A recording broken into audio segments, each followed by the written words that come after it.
Hello everybody and welcome back to the Commander Tribe Elder.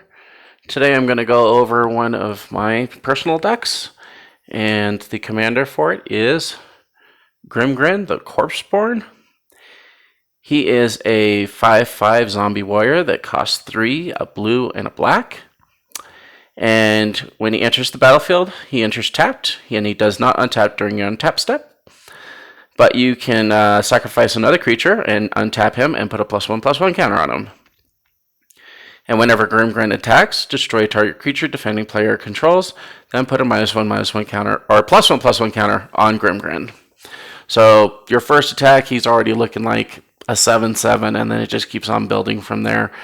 Lends itself to quite a few strategies just on the card itself. You can kind of go with a combo-y kind of deck. You can kind of go with a Voltron kind of style where you're just attacking with him. And you can also, do tokens, which I don't have too many of in here. Or you can even go with like a mass horde kind of, all-in strategy with lots of little guys running around. And I kind of thread it between some of those.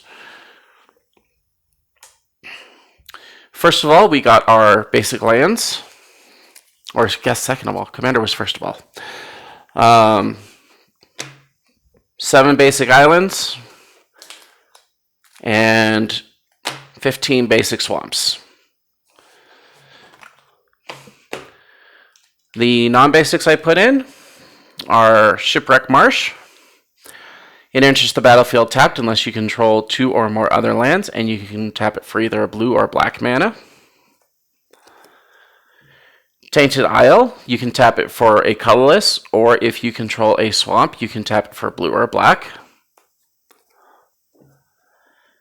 Dreadship Reef, you can tap it for a colorless, or you could pay 1, tap, put a storage counter on Dreadship Reef, and then you could pay 1, remove X storage counters from Dreadship Reef, add X mana of any combination of blue or black to your blue and or black to your mana pool. Sunken Hollow, you could tap for a blue and a black, or a black, and it enters the battlefield tapped unless you control 2 or more basic lands.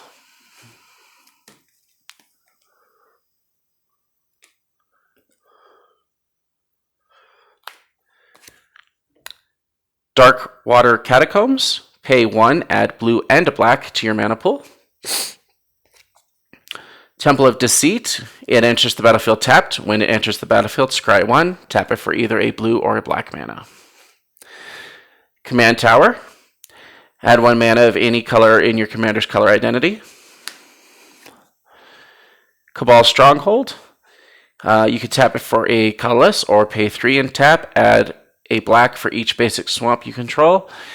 I do not have Cabal Coffers in here. I'm thinking about getting it. It would definitely help with this, or just taking this one out. Path of Ancestry, it enters the battlefield tapped. You add to your mana pool 1 mana of any color in your commander's color identity. When that mana is spent to cast a creature spell that shares a creature type with your commander, scry 1. Most of the creatures in here do share our zombies. Myriad Landscape, enters the battlefield tapped. Add a colorless to your mana pool. You could pay 2, sacrifice it, search your library for 2 basic land cards that share a land type, put them into your battlefield tapped, and then shuffle your library.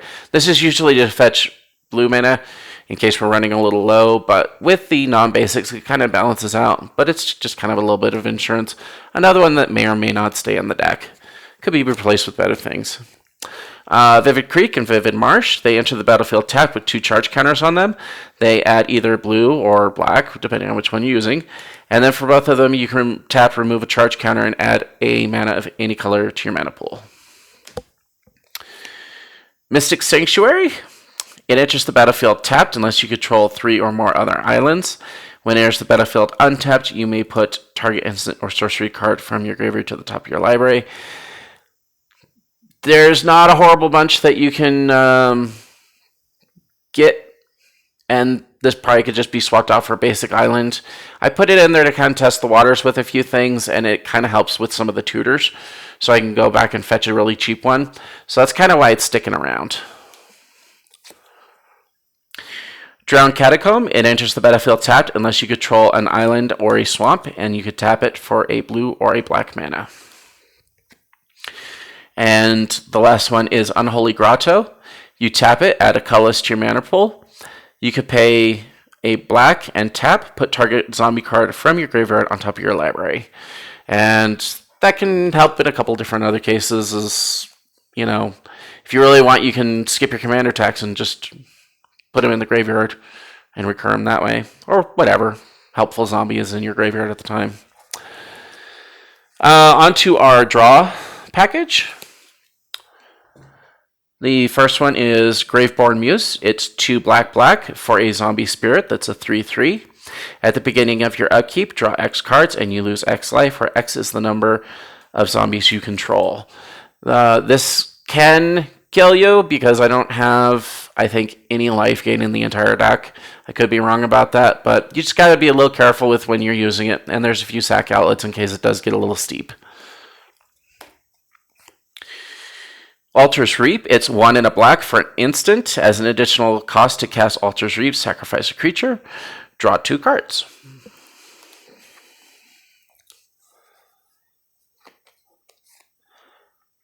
Skeletal Scrying, it's X and a black. It's an instant. As an additional cost to cast Skeletal Scrying, exile X cards from your graveyard. You draw X cards and lose X life. It's another one that you got to be a little careful on how much you actually put into it. Skull Tap, it's 1 and a black for a sorcery. As an additional cost to play it, sacrifice a creature, draw 2 cards. Sign in Blood, it's 2 black for a sorcery. Target player draws 2 cards and loses 2 life.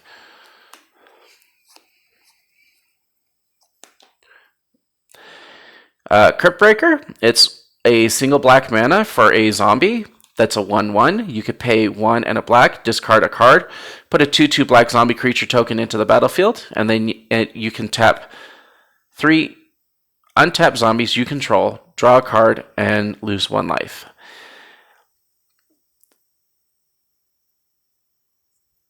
It's kind of important to note that they can be sick for the tap ability where you tap 3 of them. So other than that, I like it because it's cheap. You can bring out turn 1. The ability is turn 2 to put another token or to put another zombie in, and by turn 3, you've kind of got the whole mechanic going. Falmire Knight, it's a single black for a 1/1 zombie knight with Death Touch, but you can use it as an instant with its adventure ability, and that costs 2 and a black. Draw a card and lose 1 life. Undead Augur, it's 2 black for a zombie wizard. That's a 2/2. Whenever Undead Augur or another zombie you control dies, you draw a card and lose 1 life. That's another one you gotta be careful of. If somebody board wipes and you got like 20 zombies out, then it may or may not be worth it to draw all those cards and take half your life. Midnight Reaper, it's 2 and a black for a zombie knight. It's a 3/2. Whenever a non-token creature you control dies, Midnight Reaper deals 1 damage to you and you draw a card. And the last one is Kindred Discovery. It's 3 and 2 blue for an enchantment. When it enters the battlefield, choose a creature type, zombie. Whenever a creature you control of the chosen type enters the battlefield or attacks, draw a card. Love this card. It's great in a lot of tribal decks. All right, next up is our removal package.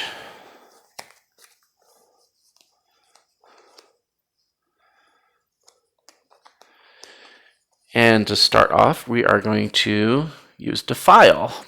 It's a single black for an instant. Target creature gets -1/-1 until the end of the turn for each swamp you control. I prefer the negative removal, just because our commander already just kind of just destroys things when it attacks. So it's nice to have a variety of ways to get rid of things. Plus it also gets rid of indestructible creatures, which is really nice. Speaking of which, one of my favorite removal spells is Tragic Slip. It's a single black. Target creature gets -1/-1 until the end of the turn, but it has a morbid trigger. That creature gets -13/-13 until the end of the turn. if a creature died this turn. And that takes down even Blightsteel Colossus, because I think that's only an 11/11. So it's really nice card. Love that one. Tragic's Fall is similar. It's 1 and a black. For an instant, target creature gets -3/-3 until the end of the turn. It has a Hellbent trigger. That creature gets -13/-13 until the end of the turn. Instead, if you have no cards in hand. It is doable in this deck. And then we have some counter spells. The first one is Counter Squall. It's a blue and a black. It's an instant. Target non-creature spell its controller loses 2 life. Undermine, it's blue, blue, black. For an instant, counter target spell, its controller loses 3 life. And Psychic Strike, counter target spell, its controller puts the top 2 cards of his or her library in his or her graveyard. Now with these, we're not having them lose life or mill cards for any super specific reason. It's just nice to have in the deck, and it breaks up the mana cost as opposed to just being black or just being blue. Another negative removal that's on a creature, it's Noxious Ghoul. It's 3 black black for a zombie. That's a 3/3. And whenever Noxious Ghoul or another zombie enters the battlefield, all non-zombie creatures get -1/-1 until the end of the turn. If you get the little combo in here that you're probably already thinking of, you can do this and basically have a board wipe, which is really nice. And then we have a counterspell attached to a creature. It's Overcharged Amalgam. It's 2 blue blue for a zombie horror. That's a 3/3. It has flash and flying. It also has an exploit trigger.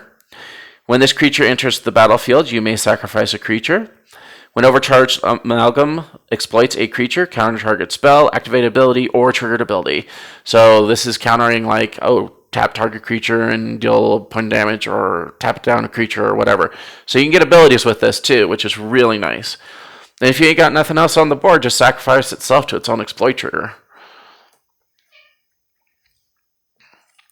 I have 2 board wipes. The first one is Cyclonic Rift.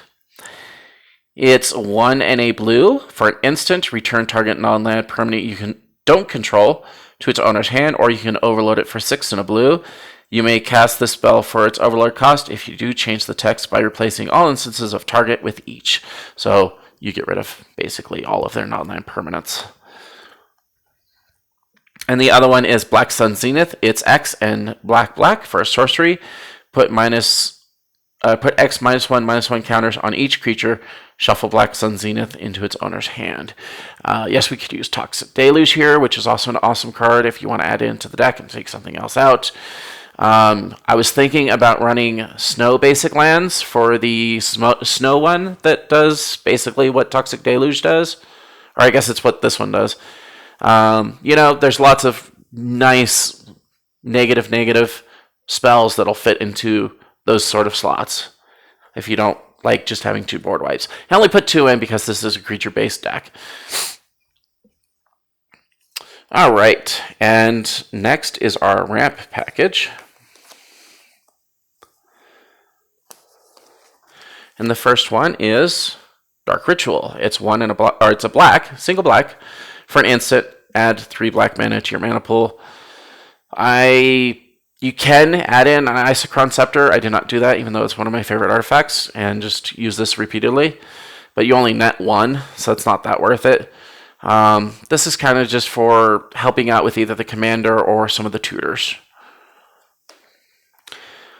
Next is Sol Ring. It's a single mana for artifact. You tap it and add 2 colorless mana to your mana pool. Charcoal Diamond, it's 2 for an artifact. And it comes into play tapped, and you tap it for a black mana. Play this ability only as a mana source. That's old writing on there. Next is Mind Stone. You can substitute in the blue diamond if you want here. I just didn't feel that it needed it, and I like the draw off of this. But so Mind Stone, it's 2 for an artifact. You tap it for a single colorless, or you could pay 1 and sacrifice it after you tap it and draw a card. Dimir Signet, it's 2 for an artifact. Pay 1, tap, add blue and a black to your mana pool. Arcane Signet, it's 2 for an artifact. Tap it, add 1 mana of any color to any color of your commander's color identity. And then Ashnod's Altar, it's 3, sacrifice a creature, add 2 mana to your mana pool.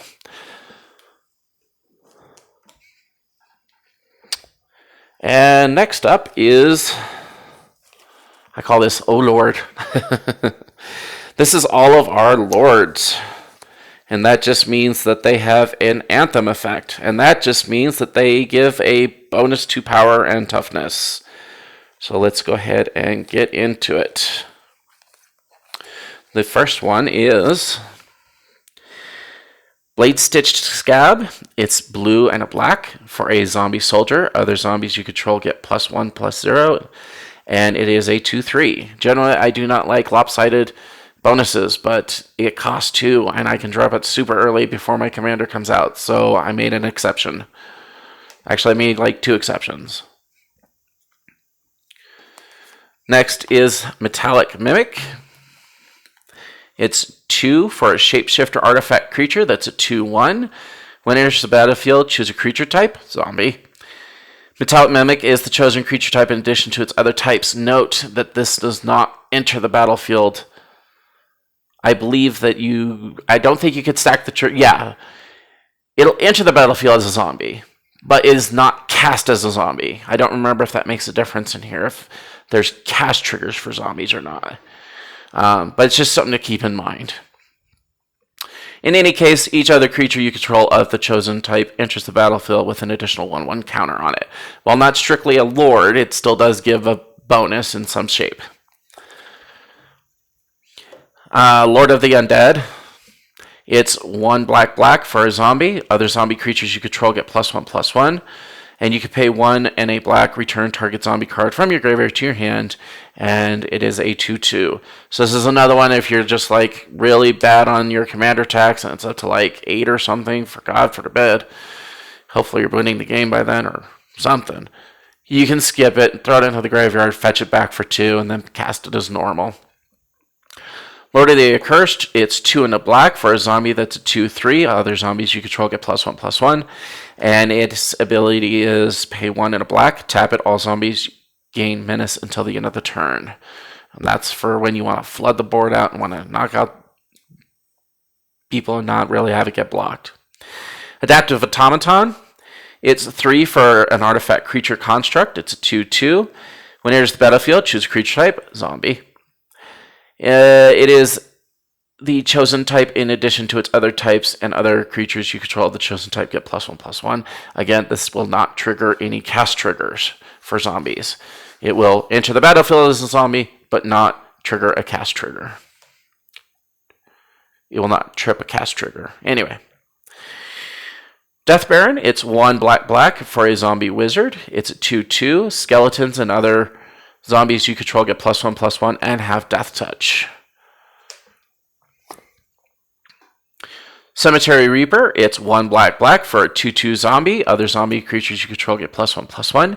You can pay 2 and a black, tap it, exile target creature card from a graveyard, create a 2/2 black zombie creature token. Note, it says from a graveyard, not your graveyard, so you can start exiling your opponent's stuff if there's anything juicy in there you think they might fetch, and start making more tokens. Diagraph Captain, it is 1 a blue and a black for a 2/2 zombie soldier.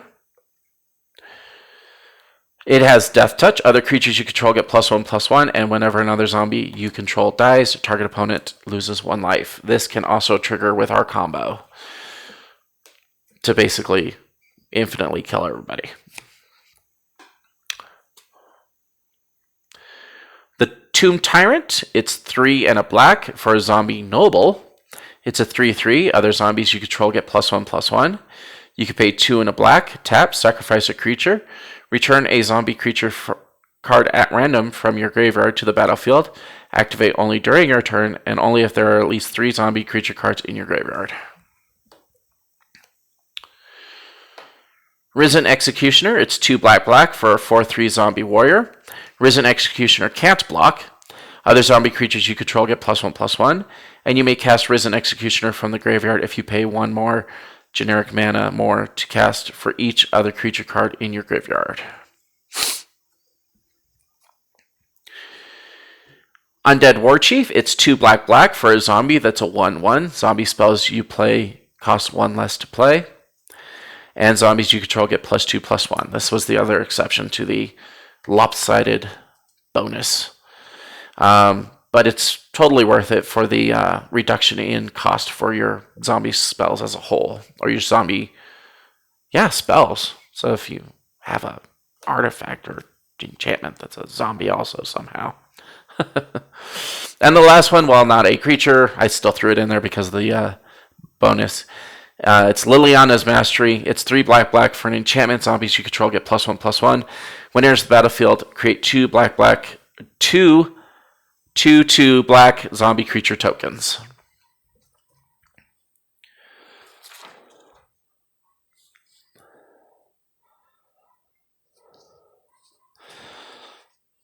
Alright, I do have a small little section that's just some real cheap guys before we get to the nitty-gritty of the deck.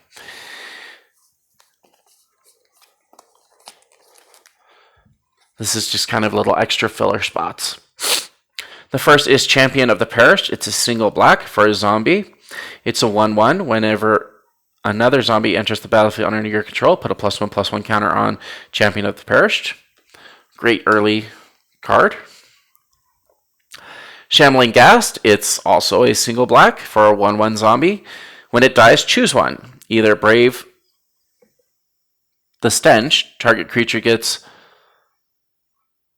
an opponent controls gets -1/-1 until the end of the turn, or Search the Body, create a treasure token. It's an artifact, tap it for any color after you sacrifice it. Tainted Adversary, it's 1 and a black for a zombie that's a 2/3. It has Death Touch. When it enters the battlefield, you may pay 2 and a black any number of times. When you pay this cost 1 or more times, put that many 1/1 counters on Tainted Adversary, and then create twice that many 2/2 black zombie creature tokens with Decayed. It is the only card in here that I believe that I put in here that actually uses the new Decayed zombies, I believe. Rise of the Dead Marn. It's 2 and a black. It's an instant. Create X 2/2 black zombie creature or zombie berserker creature tokens, where X is the number of non-token creatures that died this turn. And you can foretell this. You pay the 2 and then foretell it for the single mana of black. Unbreathing Horde, it's 2 and a black for a zombie. It's a 0/0. It enters the battlefield with a +1/+1 counter art for each other zombie you control and each zombie card in your graveyard. If it would be dealt damage, prevent that damage and remove 1/1 counter from it. And it's not a creature, but I had nowhere else to stick this, so Swiftfoot Boots to help protect our commander. It's a 2 for an artifact equipment. A equipped creature has hexproof and haste, and it has an equipability of 1. Next is our tutors.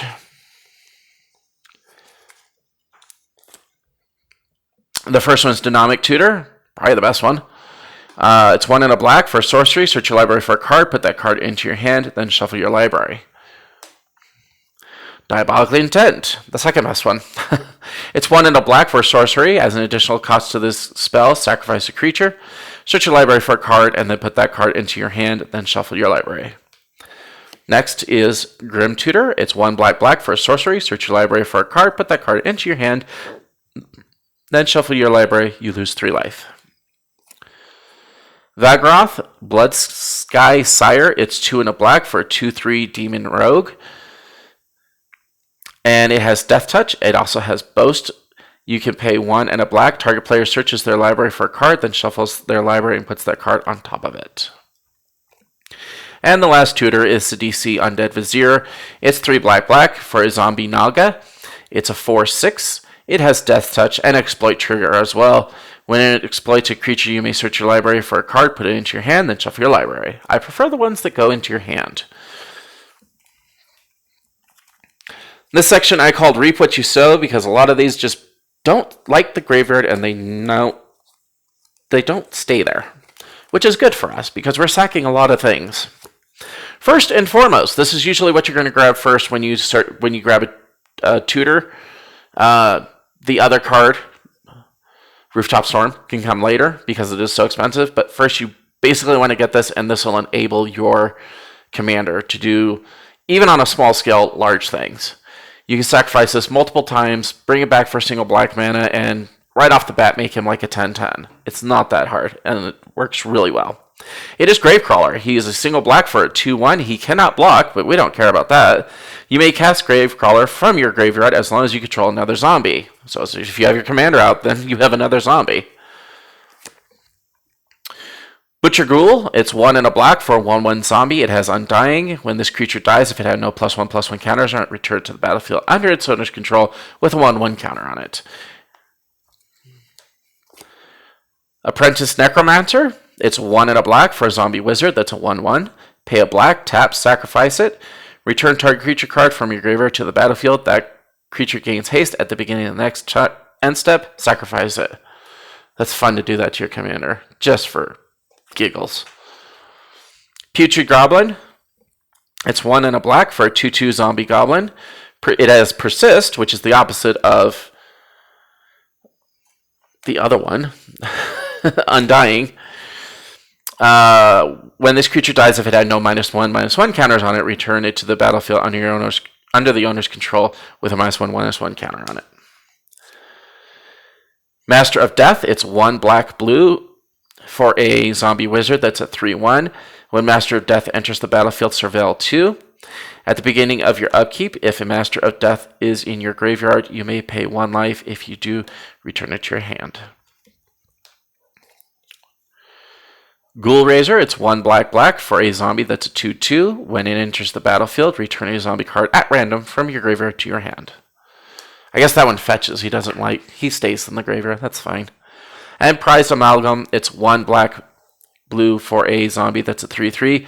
Whenever a creature enters the battlefield, if it entered from your graveyard, or you cast it from your graveyard, return Putrid Amalgam from your graveyard to the battlefield tapped at the beginning of the next end step. So that works well with a lot of the other ones.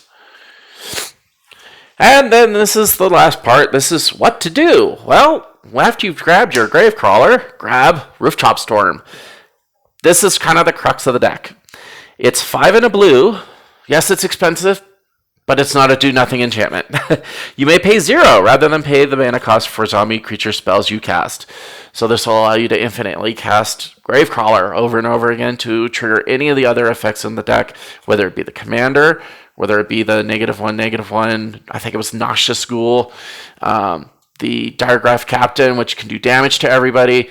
There's a ton of triggers in here for this sort of thing.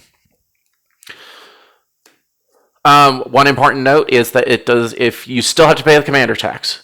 So if you bring in your commander and he's died twice, you still have to pay the 4 generic with Rooftop Storm. It's not completely free. You just don't have to pay the 5.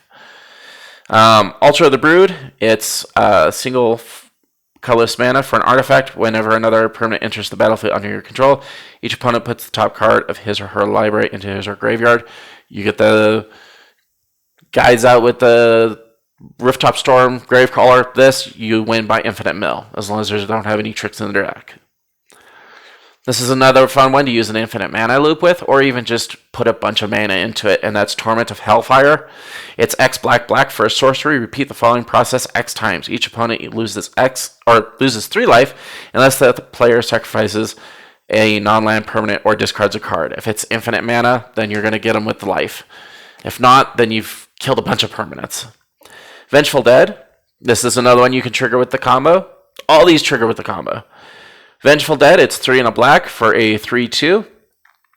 Whenever it or another zombie is put into the graveyard from play, each opponent loses 1 life. And Plague Belcher, it's 2 and a black for a 5/4. It's a zombie beast. It has Menace. It enters the battlefield. Put 2 -1/-1 counters on target creature you control. Whenever another zombie you control dies, each opponent loses 1 life.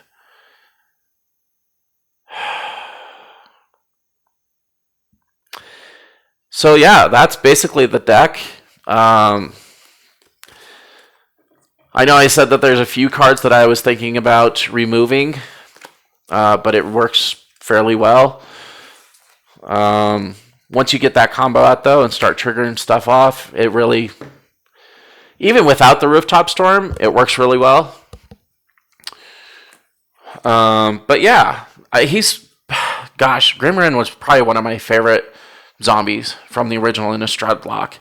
It's nice to finally have him in a really good working deck. I've tried this deck numerous times. I've brought it under different circumstances, and it works pretty decently. It works enough for me. It's not competitive by any stretch of the imagination, but it is a lot of fun. I did do this video for a request somebody was making. I believe her name is Verna, the white, blue, black zombie. And he was going more of a token strategy, but he said, yeah, go ahead and show me your Grimgrin deck. So I finally got it out. I know I'm like way late and everything else, but I finally got it done. A lot of it was testing to make sure it was pretty much where I wanted it. It could still use a little bit of tweaking here and there, but I think it's good to go as is. In any case, I hope you enjoyed, and we'll see you next time.